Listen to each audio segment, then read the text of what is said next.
Okay, welcome everyone to our third and final session number 3 on health equity approaches to preventing sexual and intimate partner violence, partnering with sectors and movements. My name is Ashley Klein Jimenez. I am with Prevent Connect. Prevent Connect is a national project of Valor US, sponsored by the US Centers for Disease Control and Prevention.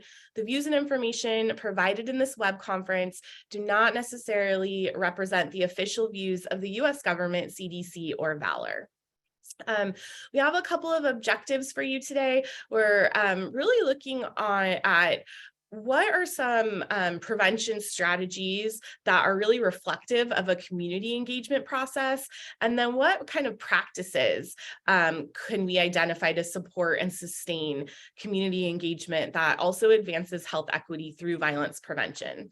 And we are going to get there today by being very lucky to have this panel of guests joining us. So I wanted to just briefly introduce you all and to our guests, and then we'll learn more about them in a moment. But Sierra Olivia Thomas Williams is with the Indiana Coalition Against Domestic Violence and also the co-founder of Indiana Disability Justice. Sierra, thank you. My goodness. Thank you so much for joining us today, Sierra. How are you? I am great. Thank you so much. I am psyched to be on this panel with y'all. Thank you. Thank you, Sierra. And then we have Sydney Ormerod from the Women's Resource Center and the Newport Health Equity Zone, which you'll hear more about. Sydney, so grateful to have you here. How are you doing today? I'm good, thank you. Great. And then joining us again, if you were here last week, we got to hear about some of the fabulous work that the Rhode Island Coalition Against Domestic Violence is doing. And Cynthia Roberts and Krista D'Amico are back with us this week. So Krista and Cynthia, how are you both today? Doing great. Happy to be here. Thank you. Thanks, Ashley. Same here. Awesome. Well, thank you so much for joining us again. So I just wanted to say, we've been kind of drawing on these two publications over this series. And so NSVRC and NRCDV, and then NSVRC and Prevention Institute published these two publications in the last year or so on looking at health equity and sexual and intimate partner violence. And so today, we've been talking about these are kind of 5 buckets or 5 strategies that practitioners are using to advance health equity. Again, today we're really focusing in on elevating community leadership and resilience and partnering across fields and movements. So excited to do that. And I want to just ask you all a question in the audience to kind of get us started in this conversation, because so much of this work is thinking about how we link our prevention work to health equity, how we talk about health equity and violence prevention as a health equity issue. And so just kind of off the top of your head, it doesn't have to be such a loaded question, but when you are thinking about how you make those connections, what are some of the key terms that you use to describe sexual violence and intimate partner violence prevention work as it advances health equity? Any key terms that come to mind, key ways that you see those linkages? We'd love to have you share that in the chat. And I'll kind of keep an eye and see what's coming up, if there are themes emerging. Or maybe questions emerging. Maybe the answer is, I don't know. And that's fine. But what I would like to do now is I'd like to stop talking and pass this over back to our colleagues in Rhode Island, who you heard from last week. And Sydney, I know that a couple years ago, probably more than a couple years ago now, I had the opportunity to learn about the Women's Resource Center and the fact that you all are the backbone organization of the Newport Health Equity Zone is something that's really stuck with me. And so I am wondering if you would walk us through a bit of the history of the health equity zone and the areas of focus that you all are working on. So I will pass it over to you. Thank you, Ashley. So hi, everyone. My name is Sydney Omarad. I'm the Interim Director of Prevention for the Women's Resource Center in Newport, Rhode Island. We are a member agency of the Rhode Island Coalition Against Domestic Violence, and we are a long-standing funded partner on the Rhode Island CDC Delta project. We have been the leading primary prevention work within Newport with support from the coalition's Delta funding for about 20 years now. As Ashley mentioned, the Women's Resource Center is also the backbone agency for the Newport Health Equity Zone, which will be the focus of what I'm going to talk about today. Health Equity Zone started as a place-based initiative. We are geographic with the main goal of investing in communities within Rhode Island to work towards becoming a healthier and more resilient place to live, work, and play. This model was initially established and funded by our state health department, and they are currently funding 15 health equity zones in Rhode Island. To be a little more specific, the Newport Health Equity Zone's goals are investing within individuals' capacity to make change within their community. We focus on the North End and Broadway neighborhoods of Newport. And then as well to build on the skills needed to challenge the systems that have been put into place that have created these enormous inequities that we see every day. The Newport has many things, which you'll hear me use the term in many different ways. We talk about it as a thing, as a group of people, it's a location. But when speaking about the HES collaborative directly, that is what is made up of residents and local organizations that work within Newport. So again, the HES is about healthy people and places working together with residents and local organizations to address the interconnected issues that impact the quality of the places that we live and the health and well-being of people who live there. Currently, the Newport HES has 6 working group areas: food access, transportation, housing, arts and culture, LGBTQIA+, and greening urban spaces. Each of these working groups consists of a lead local partner that runs the group with a staff person, residents, and then other local organizations that are truly invested within this work. These working groups are based on the community's top priorities, which were learned through a mandatory needs assessment that the State Department had us go through that first year that we received the funding to be a HES. So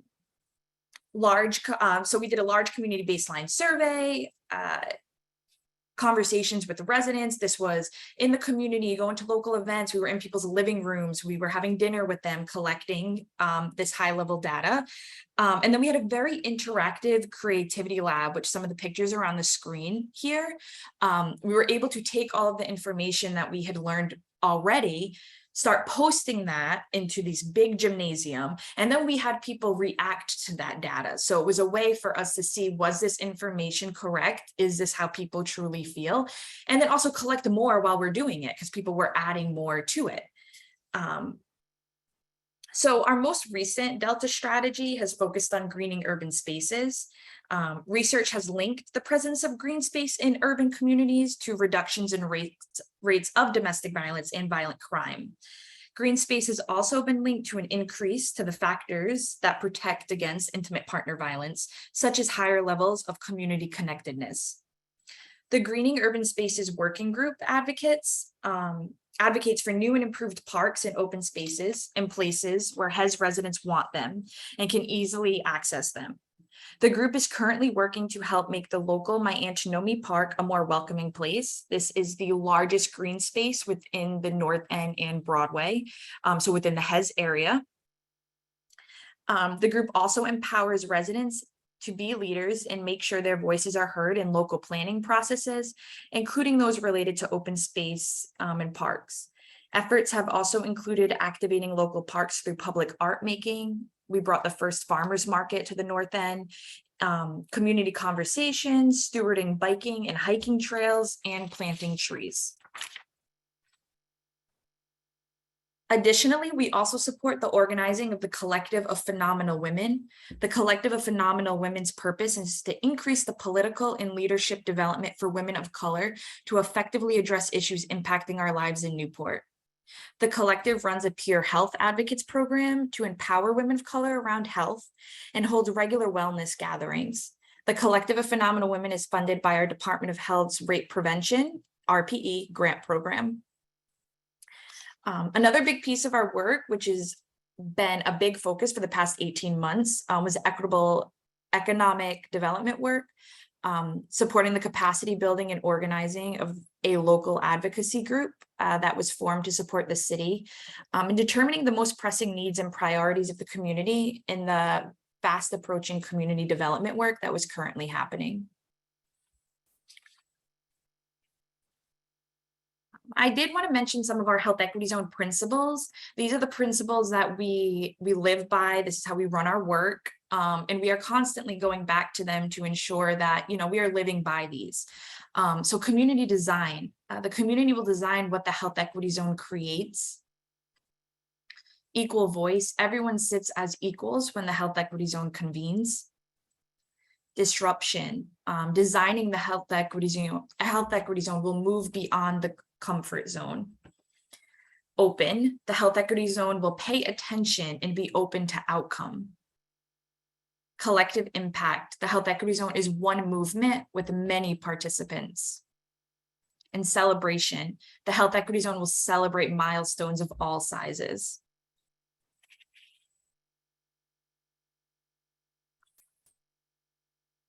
We often get asked how a small domestic violence agency ends up in this seat doing this type of work. Before the Health Equity Zone was established, the Women's Resource Center had been a recipient of CDC Delta funding for some time now, and that has changed over the years what that looked like. When I came into this work 7 years ago, we were pivoting from the traditional prevention work. Being in schools, we were in every single school, educating all students of different grades on healthy relationships, and we're invested in starting to build that social cohesion among youth. And understanding what really youth felt in their community, and using the built environment model for the prevention work.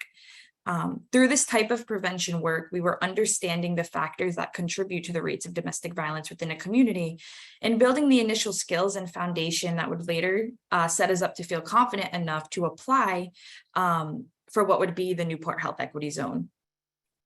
I think it's really important to recognize the braided funding model that we operate within. This level of work doesn't happen with just one grant or one funding stream.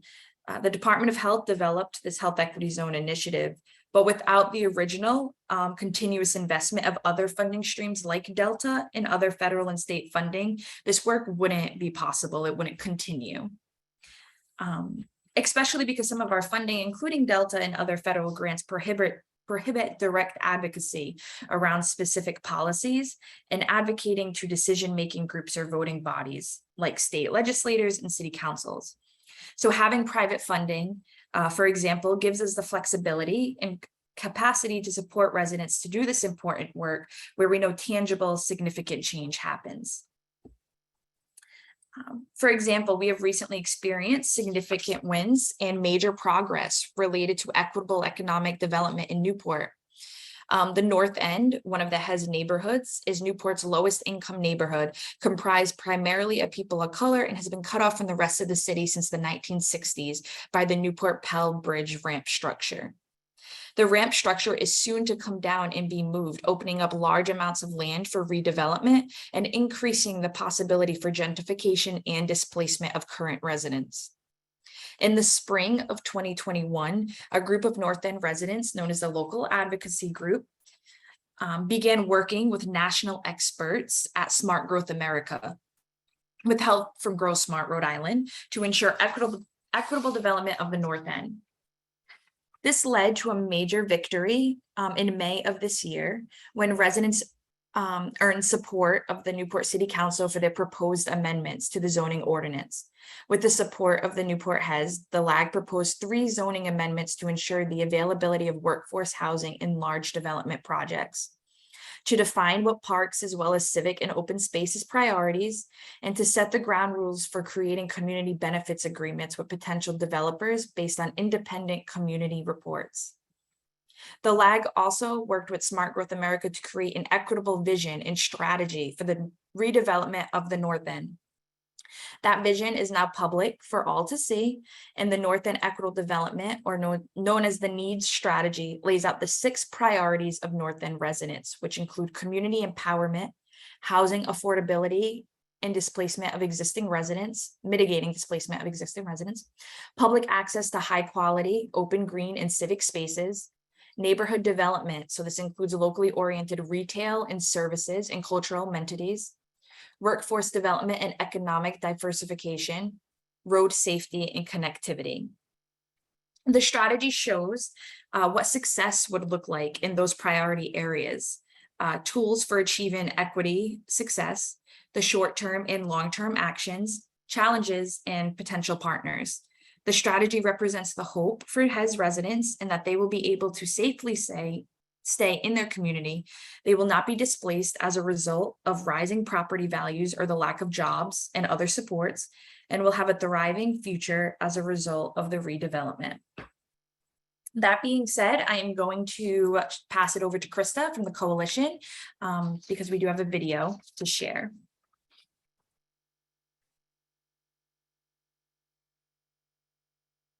Thank you so much, Sydney. My internet is being a little unstable today, so I hope that you can hear me okay and it's not breaking up too much.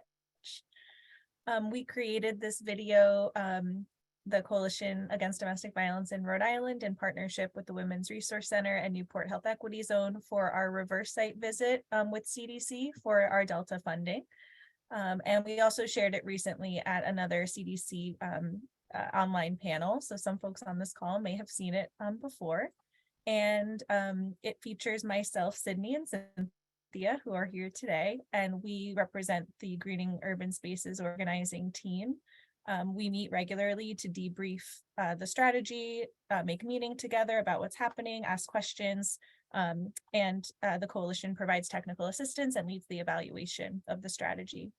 And I want to acknowledge that while we're on this at this webinar and in the video, of course, what we're sharing today reflects the wisdom and hard work of so many, including our colleagues, our organizational partners, and many community members who help create and shape our prevention work.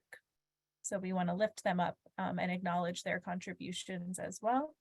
And with that, Ashley, we can play the video.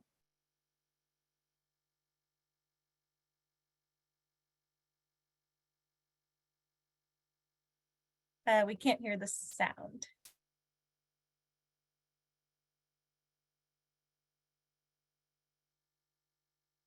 Sorry, y'all. It was because I was muted. Let me rewind. Okay, here we go. As we gather on this beautiful day in this local park named after Chief Mayan Tanomi of the Narragansett people, we reflect and wish to acknowledge the land we stand on, Indigenous land of the Wampanoag and Narragansett peoples. So the Newport Health Equity Zone really invests in residents' capacity, the skills for residents to be able to develop the change they want to see for the community. You know, we started 4 years ago as an open space working group that really focused more on access to parks, green space. During this time, so much development work was coming into the North End. And that was something that we needed to tackle. We knew that this was important. It was affecting the residents that live here. The perfect working group for it to fall into was the Greening Urban Spaces, because green space was threatened by this development. But as we started talking about that, we started thinking about, like, what are the ways that we can try supporting residents and making sure that this development is happening on residents' terms. So we started looking at the community benefits agreements. And once you start looking at community benefits agreements, and as a way to kind of decrease gentrification within the neighborhood, you start seeing all the different legs that this has. So from the open space group, a housing working group evolved. And then from the housing working group, development was still an issue. That led to the equitable development work and the formation of the local advisory group.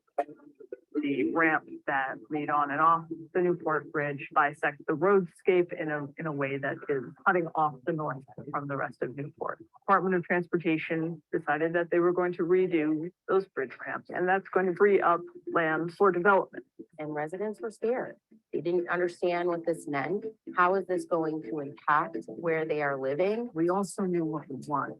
Understanding and ensuring that we are taking into account even our most vulnerable. And we also knew what was important, and we felt very strongly that we wanted those changes to be in there. We had language put in for workforce housing, lower rents on that, if they put up apartments, green and open spaces. We wanted it more. We wanted more. I mean, it represents equitable development. If we don't take those factors into account, we're really not being inclusive, and we're really not making plans that ensures everyone is included. We want it to continue to be a community.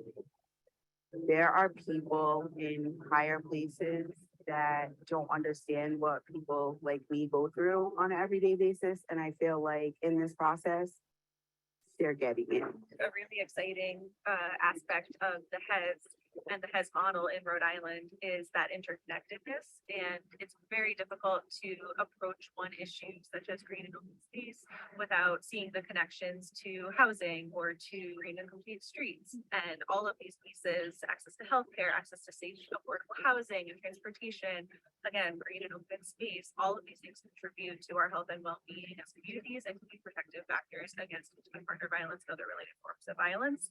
And the health equity zone model and the work being done in Newport really embraces the interconnectedness of all of these pieces. This kind of strategy is really not something you can just slap on the community. It really, like we've seen, is we think most beneficial when it rises up from what the community wants and it's connected to other initiatives and other funding. The risk and protective factors that this strategy is working on has overlaps with RPE, so rape prevention education, risk and protective factors. There's an acknowledgement that if we're going to work on root causes, that it will require many different funding opportunities, many different programs, pooling in some instances their resources and supporting the work from the place, like as opposed to program by program, which often can be very fragmenting and never enough. A really important part of having a health equity zone structure like we do in Newport is that it's an infrastructure for investment across those different social determinants of health. One of the things that we have been talking about is just about how challenging and different it is to try and evaluate this strategy. 2+ of the years of our adult impact funding have been during the pandemic. So the pandemic has really accelerated a lot of people's awareness around the need for place-based strategies. And at the same time, in a lot of ways, we're leaning on older iterations of tools or approaches to understanding something or to proving that it's working. And we have a lot of collaborative kind of supportive conversations among ourselves and also with our national partners around the importance of storytelling. It's like this unfolding strategy that has to be understood from looking at lots of media, talking to many different people, and kind of co-creating a story. All of this has happened virtually, and I think that's a success in its own. Technology in the north end of Newport is not the greatest. Access to computers and tablets and phones was also an issue, but we looked for resources and we looked for ways that we can be supporting residents and ensuring that they are on those calls. They are being a part of it no matter what gets thrown at them. It also shows like how resilient this community can be too, and how adaptive they are to learning. Zoom and Microsoft Teams and getting on a city council meeting and calling in, and it just shows what a community can do when they're given the resources. We have partners that have been with us for a very long time and have stayed committed to this work, such as Aquidneck Land Trust and Bike Newport, which we are here in their space right now with a big blue bike barn. Beautifying my Antonomy Park, which is the largest green space that we have here in the North End.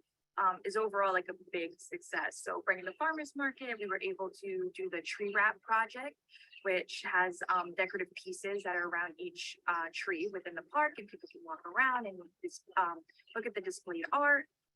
as well as creating new signage for the park so that people are able to go in and actually know what they're looking at, know where the trails are. As much as the work is something we're doing, the work on ourselves and our own self-reflection and our role in all of this, I think, is a very important part of the work too. I think another important piece of the story is the longevity of our funding from CDC and the longevity of this partnership between the Coalition Against Domestic Violence in Rhode Island and one of our member agencies, Women's Resource Center, who has been a funded partner on our Delta grant since its inception, and the longevity of the staff as well. So both of our organizations are now led by executive directors who were directors of prevention at the organizations for over 15 years each, I think. And so now they bring that vision and that understanding to these leadership roles. It's been really a facilitator for allowing that vision to unfold and keep primary prevention a priority in our organizations and take risks and allow it to develop and emerge as it's happening. I think trust is one of the most important features when we're required to pivot so much and lean into so much unknown, like constantly in a constantly shifting landscape. You can't just manufacture that. You have to have a basis of trust among the people who are offering the support, with the residents, among the organizations. That was a recurring theme over and over again by the partnering organizations, was how amazed they were and inspired that despite every challenge that came around, during these couple of years, that the HES remained stable, even in its own challenges, and a place where partners could continue to collaborate on the most pressing issues that were happening. I'm glad you bring up trust because that is like the foundation of our work between each other, between partners, between residents.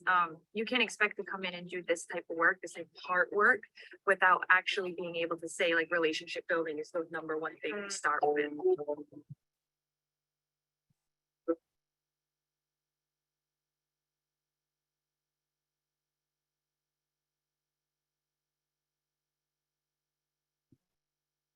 Thanks, Ashley, and thanks everyone for watching. I hope that you were able to hear everything and see everything, and we can share the link to the video as well.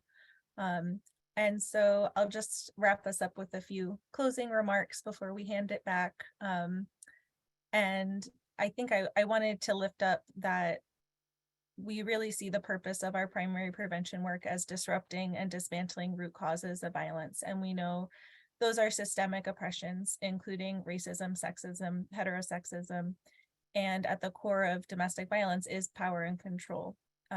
Systems of oppression exert power and control over groups on a societal level and also produce inequities linked to community level factors that increase risk for intimate partner violence, such as high rates of poverty and limited educational and economic opportunities.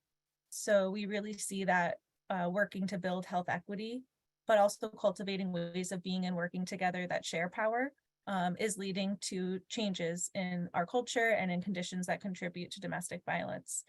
When it comes to our greening urban spaces strategy and the work of the HES, there's work to disrupt power imbalances within the community around who gets to make decisions about what happens in our lives, where resources go, what those resources are, and who those decisions benefit. So we're really seeking to disrupt the ways that or empower communities to be able to be leading those decisions that directly impact themselves and their families. And this strategy is addressing a disparity. Sydney, you lifted up that the HES neighborhoods contain the highest concentrations of poverty in Newport and are also the most racially diverse.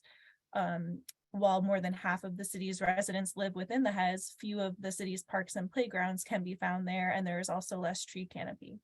So the strategy strives to not only ensure access to these spaces is equitable, but that the process for doing so centers the residents and empowers them to lead the work. So it's not only about the outcomes, but the processes we take to get there. And these kinds of place-based strategies often focus on a whole set of issues that a community faces. So a lack of affordable housing and a lack of green space, and addresses them as interrelated rather than as separate issues. So investing in place with local residents and organizations taking the lead to identify what the needs are and develop the solutions can increase connection among neighbors, which we know is a protective factor against violence, and also collective efficacy. So the shared belief and willingness among a group that they can create positive change for the common good. So those are also protective factors in addition to green space being a protective factor. And Cynthia mentioned in our video that the work in quotes is of course very important, and the work we do on ourselves and with each other is part of it too. And so I wanted to lift up how important our partnership between the coalition in Rhode Island and Women's Resource Center has been, this longstanding partnership, and the ways that we work together, and some of our strengths and unique qualities around how we collaborate, and the alignment we strive to foster across our organizations. We actively work to build and maintain trust and authentic relationships with each other. We implement and evaluate our strategies within organizations that aspire to be anti-racist and actively work on our organizational culture. And we lead and learn together in terms of what primary prevention looks like and how to communicate about it and its impact, to help our stakeholders understand what primary prevention is and increase its prioritization. And doing this in partnership together means we can have a greater impact and reach than if we were doing this in isolation.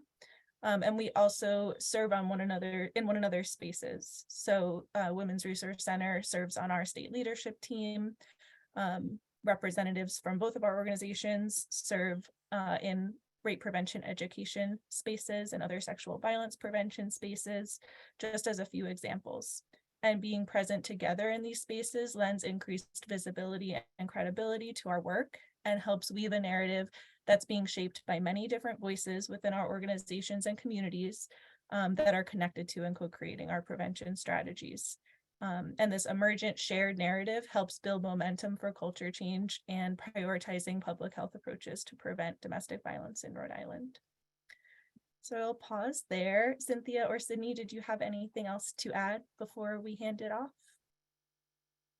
Okay, back to you, Ashley. Thank you so much to you, Sydney, Krista, Cynthia. I think that you just really highlighted a big lesson from this entire series, and that's that health equity is a process and an outcome. And there's so much that we can do in the process that, you know, everything that you shared and that video just really speaks to. So it's so exciting what's happening in Newport with the HES, and I'm like, can I call it the HES, the Health Equity Zone?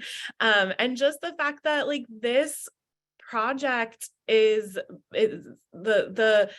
coming out of a local domestic violence agency is so inspiring and motivating, and makes all the sense in the world. So thank you so much for sharing. We'll come back to you all at the end just for some additional wisdom and insights from you, but just thank you. And if you all have questions for Sydney, Cynthia, or Krista, please feel free to put them in the chat. If you missed our second session, be sure to check that out so you can also hear about some of the other work that's happening in Rhode Island. Thanks for putting that link, Cynthia. So let's see what's next. As we got. Okay, so we've been talking also through this series of thinking about like who do we have to be, who do our organizations have to be in order to really embrace health equity and a health equity approach to violence prevention. And so just kind of I don't know why it really wants to play that video again because it was so great. But just wondering from you all, what specific skills are you looking to build to be able to take your prevention to the next level, and specifically your health equity approaches to the next level? I see Angela says community organizing. Thanks, Angela. I mean, just from what we just heard, community organizing was a huge part of this success, and that definitely takes skills. So just really interested in hearing from all of you, what skills are you looking to build? I think that a lot of you have been doing this work for lots of years. But I think that there's always more to learn, and maybe there's skills in a health equity approach that we really need to strengthen. Chris says data collection, evaluation. Sierra is talking about disrupting the habit of urgency and knowing that trust takes time. Cynthia says engaging stakeholders in data use and evaluation planning and outcomes meeting making. Thank you so much. And I'm seeing Mark has a question about ways that you've identified to protect against gentrification. So I think I'll let you all think on this a bit, and then we can come back at the end. And if you have preliminary comments, feel free to put them in the chat. But thanks for the question, Mark. We'll definitely get to that. So yeah, any other skills that you all are thinking, let us know in the chat. I can think of lots of skills that I need. So I'll share those too. But I want to now turn it over to Sierra Olivia Thomas Williams. Sierra, it's so good to have you here Thank with you. us. And I know that you'll be sharing about some work today that's been ongoing, right? I've known about it and been able to learn about it for quite a few years now. But I also know from what I know of you is that you are constantly kind of reassessing, thinking about what this all means from a health equity lens. And so I would love if you could share kind of what that journey's been like, because I think it has been a journey. I would love to. And how is the volume for you? I put on a headset. Great. Okay, so I am Sierra, as you heard, and my pronouns that I use, if you would like to dabble in Miwok language, you can call me Ne'i. That means that one. It's a pronoun, or I use she, her pronouns. I am also a person with disabilities. I identify as a disabled person. Even though they're at the forefront of my experience, they're not apparent most of the time to everybody. So I carry a lot of unearned privilege there, a lot of advantage. So I've been in the field, the anti-violence movement, for 24 years. I started in 1998 as an activist and a campus advocate. In 2005, I started the journey of professionalization when I started partnering with local rape crisis center in Eastern Oregon to launch a journey, profession-long journey with the Rape Prevention and Education Grant. I started sexual violence prevention education in the schools at that time. In 2009 is when I really started partnering with people with disabilities and disability serving organizations that would just completely shift my approach to primary prevention. And so my first paid position was in 2009 in Indiana at a local program. And in 2015, I got to join the coalition, Indiana Coalition Against Domestic Violence, as the prevention specialist. And that's really exciting. So I've been getting RPE funding since 2005 to do my work. And I was really excited to be part of the first iteration of Delta and then coalition staff on Delta Focus. So I definitely have an affinity for both funding streams that are represented here. So I'm going to tell you about a project that I did from 2015 to 2018. It is currently being replicated in a big city in Indianapolis, Indiana, and that is with PHHS funding, and we're at the end of year one, so I'll be able to come back and tell you what that looks like in the future here. And one of the things that I wanted to share is that even though this started in 2015, the outcomes that were achieved are still serving the community today. So I want to uplift for you today, one, what health equity practice can look like, and two, really the importance of how we define the problem that we are looking at, and who you work with to understand the problem and then develop and prioritize solutions. Let's see if I can make this like, yes. Oh, yes. Okay. So I'm going to talk to you about a project that I call Sidewalks to Sexual Violence Prevention. This is a guide to social inclusion with adults with cognitive and developmental disabilities. I invite you to Google that or go to the IDJ website, which I'll give you in a moment.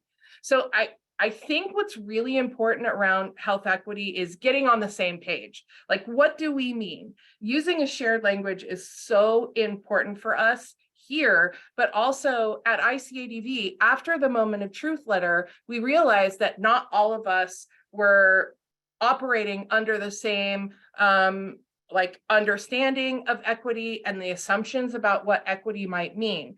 So we did some research, and Tamika Jones led that process, amazing human, by the way. And we identified the Annie E. Casey Foundation definition that we really loved. So I'll go ahead and read that to you. Structural equity is a complex combination of interrelated elements consciously designed to create, support, and sustain social justice. It's a dynamic process that reinforces and replicates equitable ideas, power, resources, strategies, conditions, habits, and outcomes. One thing that I think is really important here and not very apparent in this definition is the redistribution of resources. And that is absolutely required as we journey toward health equity. And so when I say resources, I mean not only money, but time and space, physical and mental space, actual representation, ideas, processes, and decisions. And so I hope to touch on this idea of redistribution a little bit more, but in case I can't, I just want to mention it as a good starting point for the practice of equity. So this is ICADV's E4 strategy selection framework, and we use this to make decisions at the coalition. So I mislabeled it. I'm sorry. It should be E4 strategy selection framework. And this model helps us remember to deal with power as we use that 4-step public health process. So this model and the full explanation is available on our website at icadvinc.org. Please check it out. So I use this model today to point out two things that really stood out to me from the definition of health equity that we're using here. And the first is ethics, equity first. So equity first, and then the ethics of our responsibilities to the most marginalized among us through social justice practices as we practice the public health approach. So in our movement, our practice and understanding of social justice has shifted a lot. It's needed to shift. Our understanding of what we mean as social justice is key to creating solutions that work for those who have been pushed to the margin. So some of the ways that our movement has looked at social justice is procedural, like how people are included and who people, like what they're included in the structures. A huge part of what we're dealing with now, the backlash, the outcomes of criminalization, this retribution in the form of social justice has appeared as criminalization, and prisons are a main force of isolation, which I'm going to talk about a little bit later. And so we're making a shift toward other forms of social justice in our practice through restorative justice, which centers the survivor, and transformative justice, which addresses the conditions that allow for connectedness. So transformation points us to that E1 equitable practices. And what this is about is, are we centering those who are most impacted by the problem that we're looking at? So this is not about behavior change necessarily. It focuses on the conditions that impact an internal motivation to cause harm and the social and historic permissions and supports to enable that harm to happen. So equity is not only about good things for people, but again, to get it started, it requires us to redistribute those resources that I talked about, the energy, the focus, the intention on and to who needs it most. And so I'm going to talk about E2, that effectiveness in a few slides, but to talk about what we count as evidence to highlight the process of community engagement in my project. So E3 is about ethics. This shift toward equity is reflective of the ethics of our decision-making and the responsibilities and the attention to who and where we place the burden for change. And that's where health equity helps to move us from those stuck points and replicating the status quo, which is a pivot we desperately need in this field. And these values and practices shape my disability justice work going forward. So as we make our way toward the Sidewalks for Sexual Violence project, I'm thinking about E1, is it equitable and what it gives us? So health equity helps us shift the narrative away from the problem, allowing us to focus on the solutions. And it pushes us away from that default position of individual blame and insufficiently for changing the structures and conditions that we need to make the desired thing, which is healthy relationships and healthy sexuality, the easy thing, the easy and supported thing. So health equity helps us identify the problem and the solutions differently because we are not making those decisions. So we really, with the ethics, need to consider who's benefiting from our strategies to prevent intimate partner and sexual violence. And one of the things that I want to mention here is that science, medicine, and the law are a key combination of ingredients that uphold and construct racism and ableism. And the public health approach comes directly from that.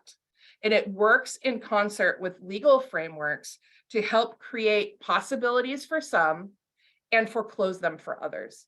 And so these systems work how they were intended. And if we do not recognize that and shift and pivot our practices, we can participate in the unethical replication of that status quo that I talked about. So I want to talk about my practice here. I want to create protective environments because I think this sexual violence primary prevention strategy is the best way to make the desired behavior the easy behavior. It's the best way to take the burden off the backs of the individuals and put it onto the people and the systems who are responsible for public wellness and safety. So I created this broad outline of what I wanted to work on to increase social connectedness. So I chose the strategy that is in the shared, both the sexual violence prevention CDC technical package and the IPV prevention CDC technical package, both highlight creating protective environments. I wanted to focus on isolation because it is such a key factor that historically has oppressed people with disabilities through segregation, through sterilization, like isolation from creating a family. I want to get in the weeds. I will not. I chose the protective factor of connectedness and social support because it is so powerful. It is protective against violence across the lifespan. And connectedness and social inclusion, just bringing it back to violence, it impacts someone's motivation to cause harm. And if we're connected to people and organizations and our communities at large, there's more people to check in with. So you've got that bigger social support system, but also there's more people to call us into conversation and point out when we mess up. And so, because we will mess up. So it is one of those things that can help us mitigate what's going on right now, but also like keep an eye on each other. So people with disabilities have faced barriers to social inclusion historically, and with the history of guardianship and institutionalization and structural isolation too. And this actually does come out in our rape crisis centers. Like there are still quite a few rape crisis centers in the state of Indiana that they have stairs, but no ramps and no elevators, for example. So people who use power chairs and wheelchairs in one of the shelters I worked in were deemed not appropriate for service. There was a list. That's not allowed anymore. Anyway, so what we needed to look at is what data is available. The data that is not available may actually reiterate this idea of isolation. There's little to no data out there, both federally and at the state level, around sexual violence and people with disabilities. The demographic data that's collected in our surveys, the National Intimate Partner and Sexual Violence Survey, and also the Youth Risk Behavioral Surveillance System surveys, do not include disability demographics. So, like who takes those tests is also just people who can read English and speak English. So we're leaving out deaf and hard of hearing populations, we're leaving out blind populations. And yes, this is another rabbit hole that I desperately want to go down. But part of creating connectedness and inclusion is asking ourselves who participates in determining what the data is, how it's used, and determining really, honestly, what a protective environment is. So our theory of change is that when we increase connectedness and social inclusion, we are addressing the motivation to cause harm by ensuring that people's needs are met, and social permissions, we're addressing that through creating the conditions where violence is just not tolerated. But the question is, where do we even start?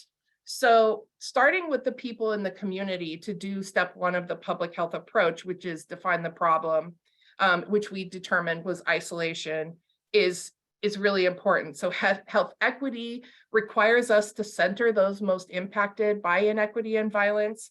But thinking about the risk factor I identified, I'm looking at those who are literally more isolated from participating in the communities.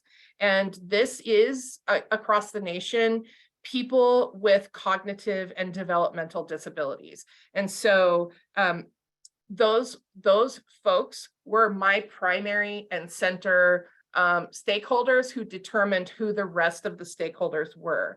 And this is important because if you have a preconceived idea of who the stakeholders are and the project partners, you reduce the possibility for change and the opportunity of really understanding deeply the problem and how it impacts the people you want to work with.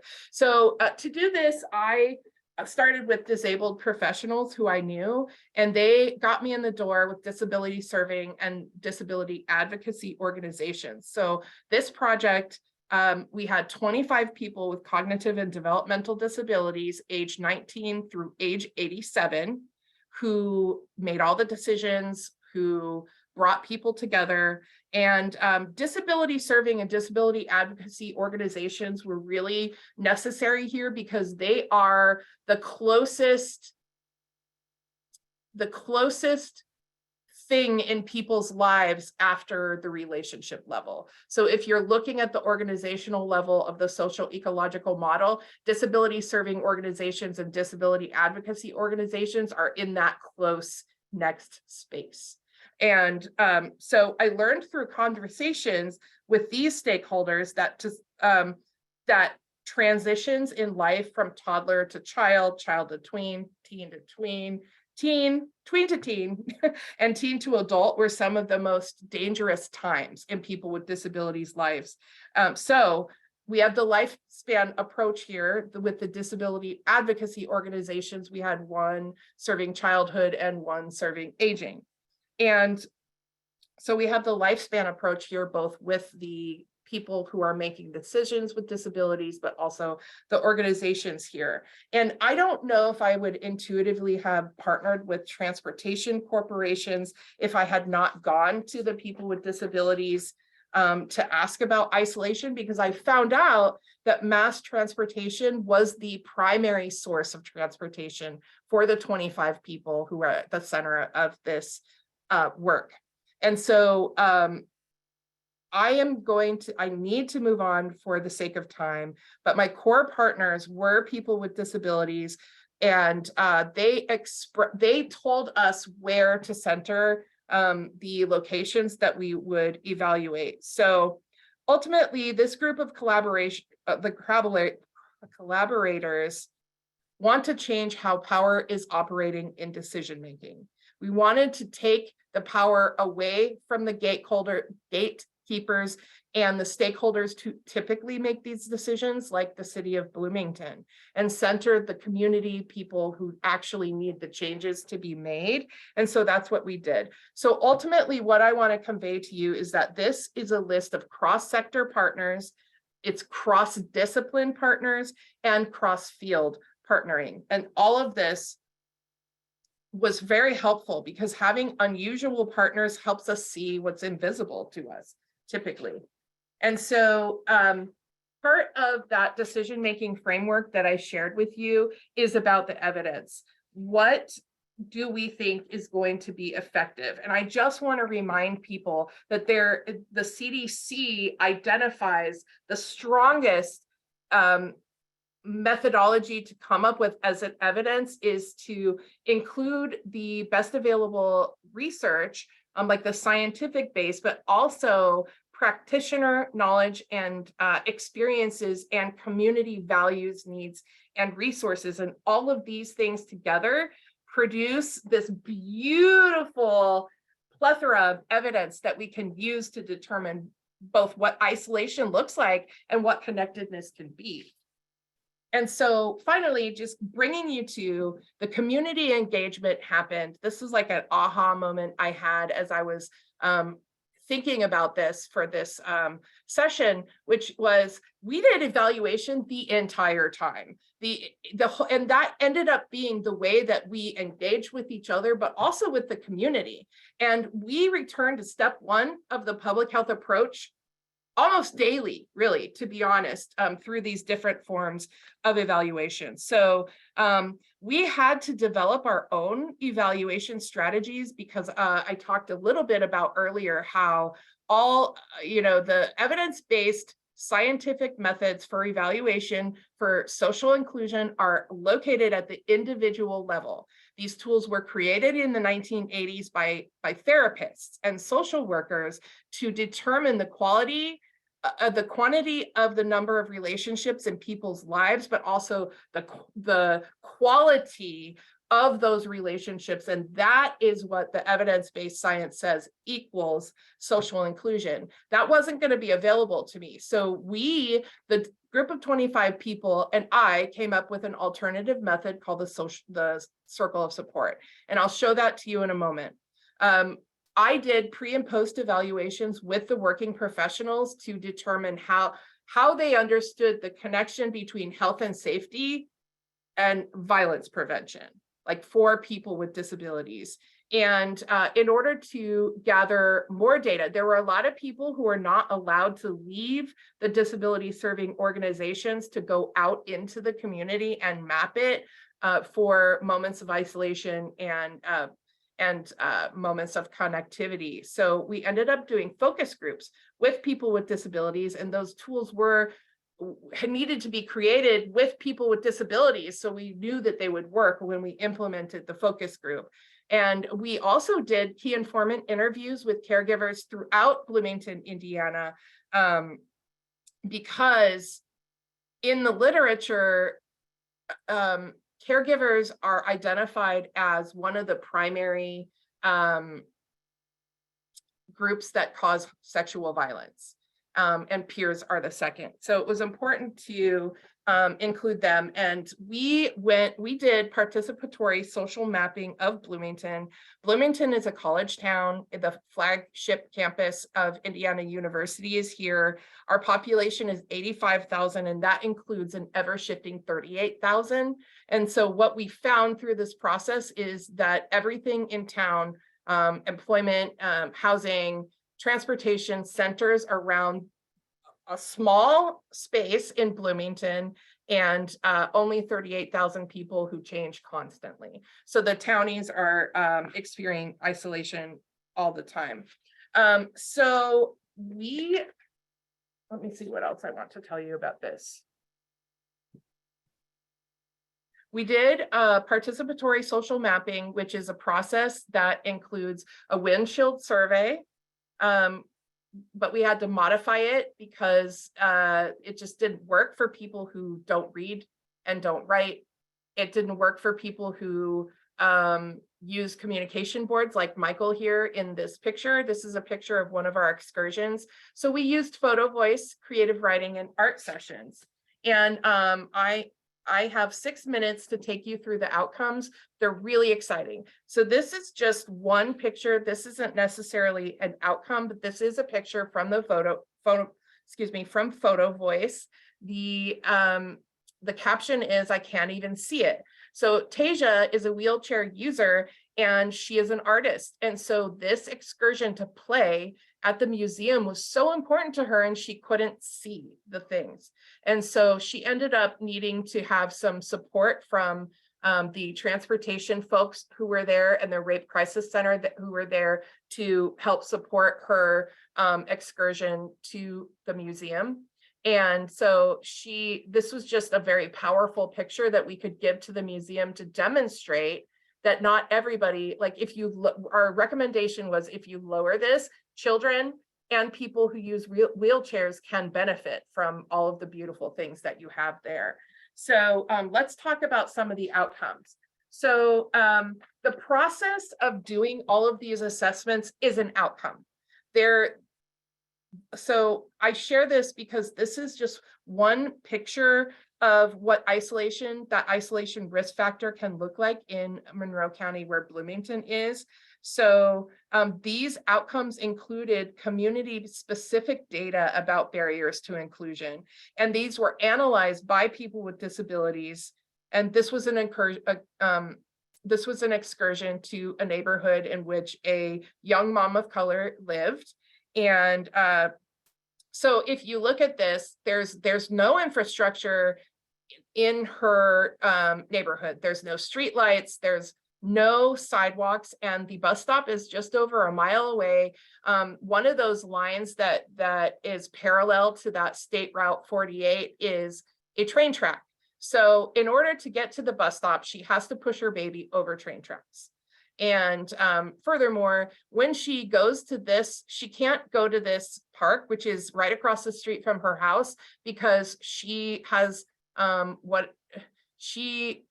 mobility is I feel like I'm going to say this ugly. She has less mobility. So, and also she can't push her baby stroller onto this park.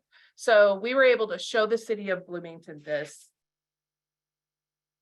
So in terms of connectedness across the lifespan, the results from this were the stakeholders with disabilities and the people who supported them from the organizations that joined us increased their knowledge of barriers and of what isolation looks like in Bloomington.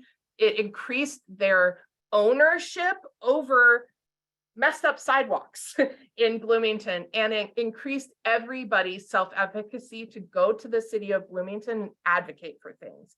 And I think the most important outcome here was the 25 people who were on this project increased their use of public transportation, because that is what we use to go on all of our excursions. And what this did is it increased their spontaneity. And if you have to call a medical transport to do everything, you cannot be spontaneous. You have to do that 24 hours in advance. So this allowed people to actually go play, make connections with others. So this is that circle of support that I told you about, the thing that can assess an individual's sense of social inclusion and connectedness. So we did this 3 times, a year apart, and this is just one example of the outcome of doing this work together. A person who identified nothing in their circle of support, no relationships, no fun activities.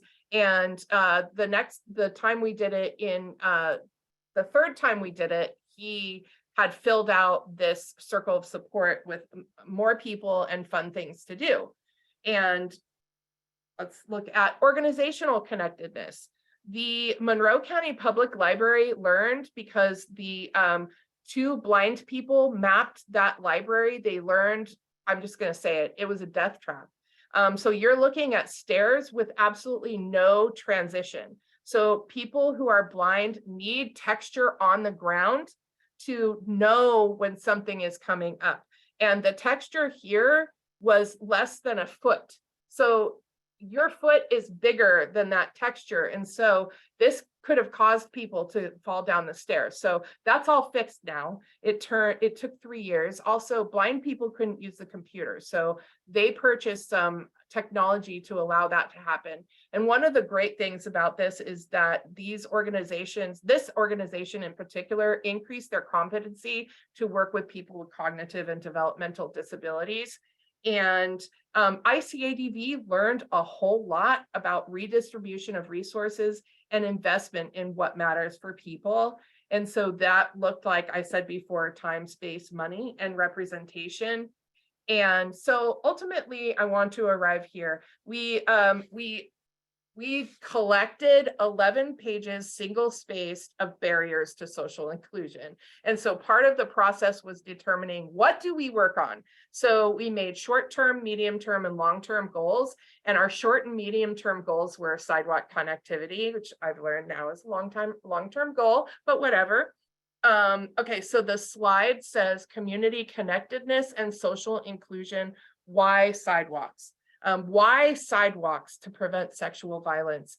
Sidewalks are a passive prevention strategy, meaning that the people who you are impacting do not have to do anything to make that safe. They just walk on the sidewalk. Sidewalks are also, oh, there we go. Sidewalks are also key connectors to work. This is a photo voice illustration of a person who is not allowed to go with us, but she illustrated her experience going on a job interview, and she felt stress. She got dirty. I'm so sorry, that's my timer. I don't know if you could hear that. So it connects us to work. If you have landing pads and sidewalks, it will reduce the mess, basically. I'm almost done, I promise. It also connects us, I don't know why it doesn't want to stay. It connects us to each other. There we go. So this is a painting of date night, and this person takes this bus and walks on the sidewalk to get to his partner. It connects us to goods and services. This is the excursion to the college mall. And by the way, they couldn't get in, and this was Christmas, and the button was broken. People were streaming in and out as a person in a motor chair just waited for somebody to help open the freaking door.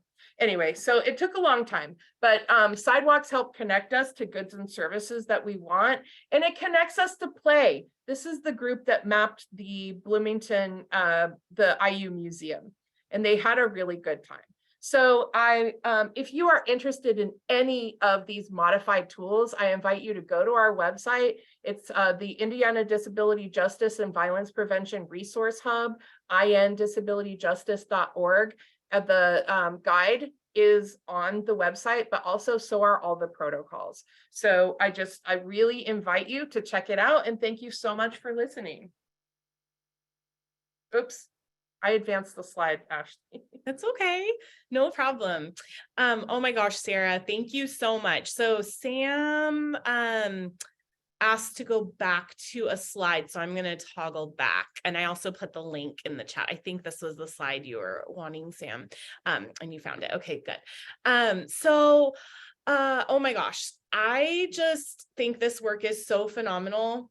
You know, look, there's my image. That's why your slide was all wonky, because there was some weird animation that I put in, because why not? You know, it's a Thursday.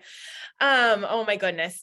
Yeah, I just, it's been such a treat to watch this work develop, and then see the Indiana Disability Justice, the resources that have been created. And so I will include in our follow-up a link to some other events that Sierra has talked about this work, in case you all want more, because I just think there's, you know, so, like with all of the work that we've heard today, there's so much more to learn and to dig into. But you know, again, I think that you have really captured like the importance of centering community, and that this work means absolutely nothing if the people who are most affected by sexual and intimate partner violence aren't leading the strategies. So thank you so much, Sierra. So I'm going to ask this of our audience, and then I have a couple more questions for you all presenters. But I'm wondering, so I think like last week and this week, we've been talking about changes that have been made to our work as we learn more. The pandemic was, you know, a time where things had to shift. And so I'm just wondering, what pivots have you all made? Or are there things that you feel like need to be pivoting in your projects or your programs? And Angela, thanks for answering slowing down and listening more, which I think are two huge pivots that can be really difficult in this work, and the way that our funding is. But I think that what we've heard here today is that this takes time, community partnerships, partnering across sectors and movements. It's about trust, it's about relationship building, and that means listening and slowing down. Thanks, Angela. Yeah, so everyone else, what pivots have you made? What pivots do you want to make? Do you need to make? Love to know and hear that from you. Sierra, there was a question about how you all involve the libraries in your work. And I know that you talked about obviously the accessibility issues at the library. Were there other ways that the libraries were involved? Yes, actually, I'm so glad you asked, because this is so exciting. So the reason why we went to the library is because it was identified as a place of anxiety. Like, I don't know how to use it. There's so much stuff around. I don't know if I have to be quiet or loud. And so it was also identified as a place of fun that we wanted to go and check out. So the library learned that it was unsafe. And it also learned that people who are blind could not navigate there. And so they ended up redesigning the entire library, because it was very, very open and vast. So when you are using sound to navigate, there was nothing for the sound to bounce off of. And so they completely redesigned it. And one outcome of that was less drug overdoses. People, the way it was laid out, people kept an eye on each other better, and there were less access to little nooks where people would go and go overdose. And so the library really took it seriously. We did a series of trainings with disability professionals and people with disabilities to help increase their competency in serving people with disabilities. And so they actually made the most organizational change. They actually had the most buy-in and the most investment. And so that was really, they also created a social inclusion director. And I definitely cannot claim that that was a result of this, but it was, I'm sure, helpful to making the decision to create a paid position. Does that answer the question? I feel like that was a great response, and Okay. how fascinating about the other issues that were happening at the library. Yeah. Thank you so much, Sierra. And then Sydney, Krista, and Cynthia, Mark had the question about protecting against gentrification beyond zoning. Wondering if you had any thoughts on that.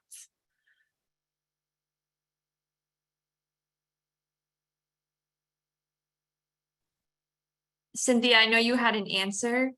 Did you want to jump in? Sure. I'm just gonna very quickly say that I'm putting a couple of things in the chat.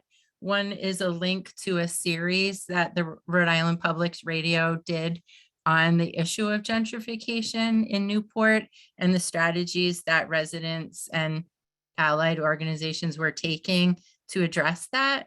So I'll put that link. It's a series of 3. It's really good reading for people who are interested in that. I'll put the link to the needs one more time, the report, just to put it closer.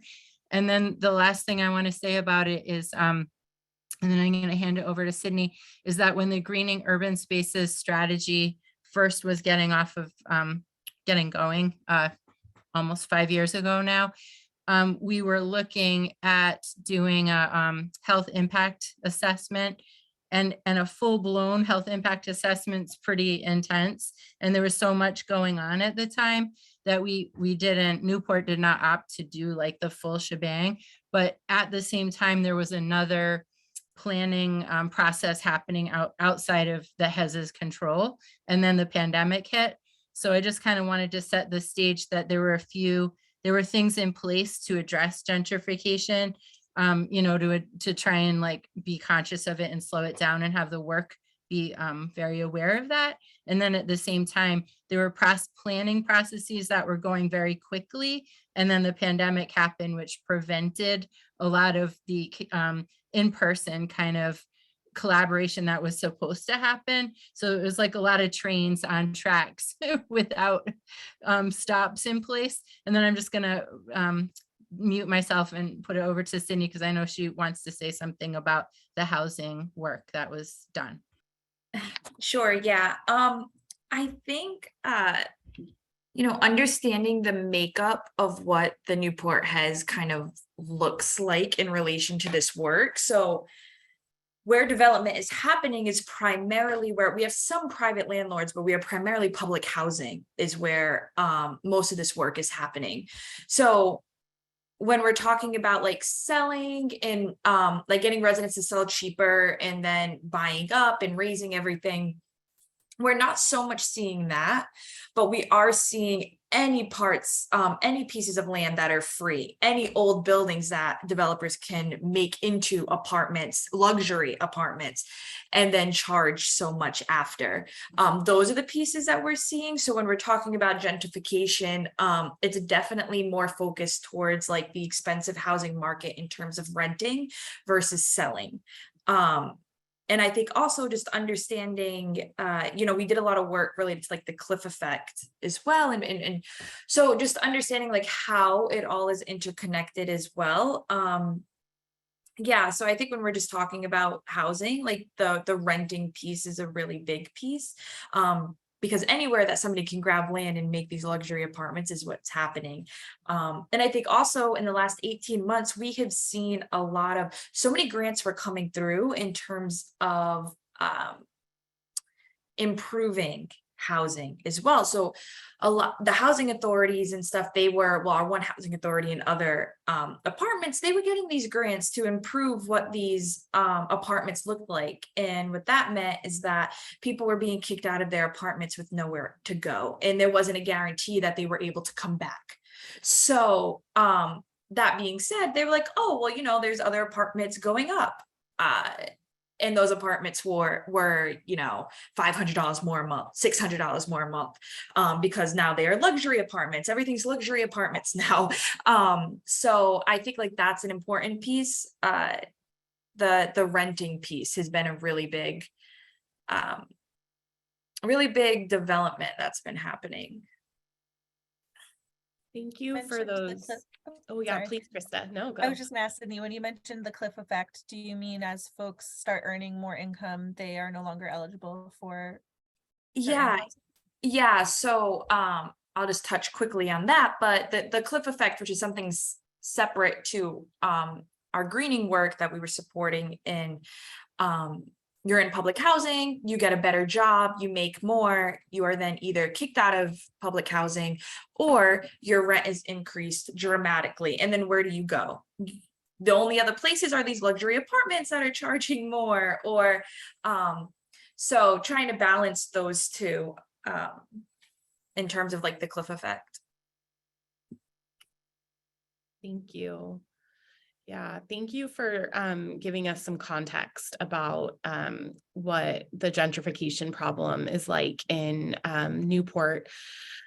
So we have 5 minutes left, and I would just love maybe like a 1-minute answer from each of you, just a piece of wisdom that you'd like to pass on to our colleagues here.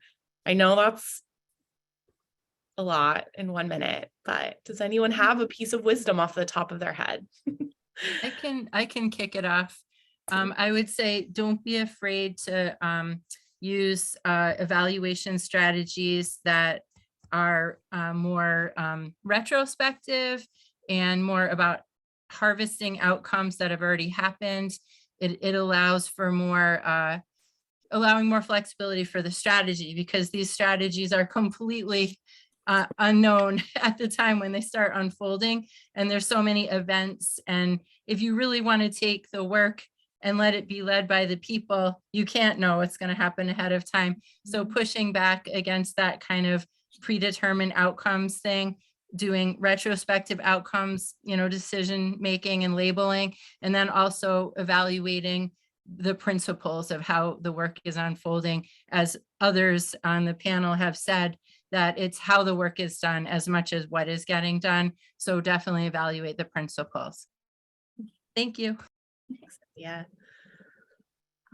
I can follow up with that because you also mentioned pivoting. So I think mine would be like, don't be afraid to pivot, right? So we started off when the Newport has first started, we were doing diabetes prevention. We were doing all these programs that were within the community, and later on realized like programs maybe not exactly what we want to do to create health equity, to create long lasting change. So we went a little bit more into the policy side to see what that looked like. And I think it's okay to pivot, right? It's especially doing community work, because all the time it's going to be something different, or otherwise it's not what the community wants. It's what you're deciding. And I think like COVID is a perfect example, right? We went remote, we did work. By the time we were back in the community, residents have gone through so much during those 2 years. Their lives changed. So what they needed and what they wanted at that moment was completely different than what we were talking to them about a year ago. So we had to pivot then too. So I think pivots are healthy, and it's kind of also a way to evaluate your work too when you make that pivot. Like, is this helpful? Is this actually working? And then being able to shift. Thank you, Sydney. Sierra, Krista? I think I figured it out. I think part of this work is prioritizing trust over turf. And we have to open up our idea of what is mine in this work and what is yours in this work, or what I do and what you do are different. So I think I'm going to use the words of Adrienne Marie Brown and say my biggest piece of advice for you right now is move at the speed of trust. Love that. Thank you so much, Sierra. I don't have anything to add to that. I think that's a great place to close out. Perfect. Well, again, thank you. I can't express my gratitude to you all enough. I want to thank all of you for joining us today and for adding to this conversation. Thank you to our captioners for being here today. We do have 2 upcoming series before the end of January. So we'll be sending information about that. One of them is going to be looking at strengths-based prevention with Vicki Banyard and Sherry Hamby, two researchers in prevention. So really looking forward to that session. And we'll go ahead and get this recording out to you all as soon as possible. And also there will be a Survey Monkey for this session as well. So we'll get that all out to you. Oh, and yes, Sierra is going to be doing a podcast with us. So there will be more to hear from Sierra. Be on the lookout for that if you have not subscribed to our podcast. Maybe that's another plug. All right, everyone, have a wonderful rest of your day today. We'll see you soon. Presenters, if you don't mind staying on for just a couple minutes. Yeah, thank you all so much. Take care. This will conclude our session for today.